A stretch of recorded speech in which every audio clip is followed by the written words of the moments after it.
Alors, je voudrais, dans cette petite vidéo, vous montrer un peu l'état des choses en termes de police de caractère inclusive. Alors, vous savez qu'actuellement, il y a eu un passage progressif depuis cette façon de formuler, de cette façon d'inclure le féminin, hein, qui était de reprendre les deux genres. Ensuite, il y a eu les barres obliques, hein, qui reprenaient également pour aller un peu plus vite, qui étaient assez disgracieuses. On a eu aussi les parenthèses qui entouraient soit les pluriels, soit les féminins. Et puis il y a eu l'utilisation des points. Alors ces deux solutions-là étaient les ennemis absolus des correcteurs orthographiques qui voyaient les points et qui comprenaient rien à ça. Quoi qu'il y ait moyen de paramétrer d'en paramétrer certains, et surtout quand on arrive avec les points médians, les fameux points médians ici qui soulignent, si on veut, une alternative avec un tout petit peu plus euh, de logique, on va dire, puisque ce n'est pas un point, ça ne signifie donc pas le point final. Et il est possible, par exemple, de paramétrer un logiciel comme Prolexis pour qu'il reconnaisse cela. Mais ça pose quand même problème, comme vous voyez ici, lecteur RIS, est-ce qu'on doit mettre ce R là, est-ce que... Et, euh, et donc je voudrais faire un petit état des choses, non sans signaler la création de mots comme c'est le, yel, qu'on commence à retrouver dans des travaux universitaires par exemple, ou sur Facebook, ou Mahon, donc la concaténation de ma et de mon, qui font aussi partie du problème. Et donc dans l'histoire, on va dire, il y a eu une espèce de buzz autour de cette police de caractère-ci qui n'est pas la première, mais qui a été assez connue, hein, donc Tristan Bartolini, qui a créé une police de caractère inclusive, dans laquelle en fait le projet est de faire donc des glyphes qui comportent le masculin-féminin. Hein, qui soit une composition, alors soit de façon relativement simple, le, idiote, hein, ou bien plus aventureux comme parrain, marin, euh, parraine, marraine, parrain, pardon. Euh, alors, ça donne des tableaux de caractères qui deviennent parfois assez abstraits et pour lesquels j'ai comme j'ai une hésitation, disons, quant à la lisibilité, c'est-à-dire qu'il a été très loin. Hein. Je pense que l'œil a besoin peut-être d'une certaine éducation pour reconnaître ici homme-femme à la fois, puisque évidemment ça ne se prononce pas, ça se comprend simplement.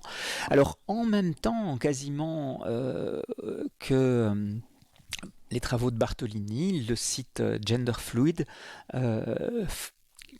témoignait du travail du collectif Bye Bye Bénéré, donc issu de l'Ergue et de la Cambre à Bruxelles en typographie, qui eux ont le gros avantage de proposer une typothèque complète, téléchargeable, installable.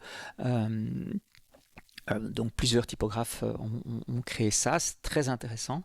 Le développement en est poursuivi, comme vous voyez ici, et c'est extrêmement documenté. On peut réellement faire son chemin avec tout ça. Ça étudie également la partie de codage Unicode des polices de caractère qui permet d'utiliser ça, on va dire. Hein. Ça a donné lieu également à des études, etc. Donc voilà, on a une belle matière ici, donc dans ce site genderfluid.space. Et maintenant, je voudrais vous montrer ce que ça donne, en quelque sorte, au sein d'un logiciel comme InDesign, avec donc, voilà, les polices sont ici installées. Voilà donc le Baskerville, déclinaison du Baskerville à la belge, on va dire. Et donc comment ça marche? Bien, on va travailler avec le point médian, qui est en quelque sorte le déclencheur de l'inclusion féminine. Hein. Donc je vais taper option majuscule F pour avoir le point médian, et puis je vais taper la suite, on va dire. Et voilà ce qui se passe.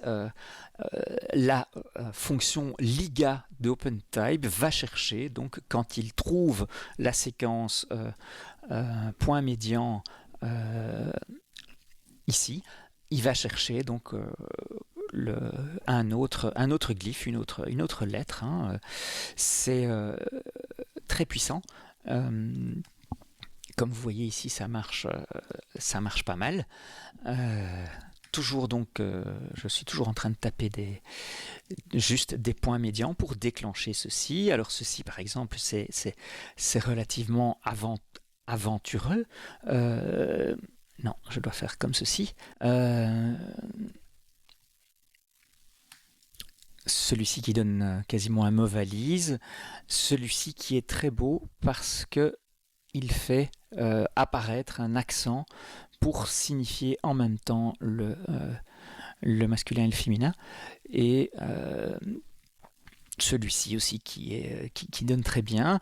Alors ça c'est Baskerville, et ceci a une autre façon d'aborder les choses, c'est-à-dire que vous voyez que on voit en même temps avec peut-être un problème d'interlignage qui peut se poser, mais disons qu'on voit en même temps le masculin et le féminin. C'est un autre choix, c'est assez aventureux, mais ça fonctionne donc de toute façon toujours par la palette des glyphes qui est ici assez encombrée comme on voit. Mais donc on a au total une solution assez intéressante et pas mal documentée. Hein, donc pour le logiciel GlyphsApp par exemple, les substitutions de liga sont très bien expliquées. Hein, ce qui donne ici voilà ce code-là, par exemple, hein, on tape FFK, ça donne la ligature FFK, mais c'est exactement la même pratique qui est ici expliquée mais de façon encore plus précise peut-être là, avec dans GlyphsApp.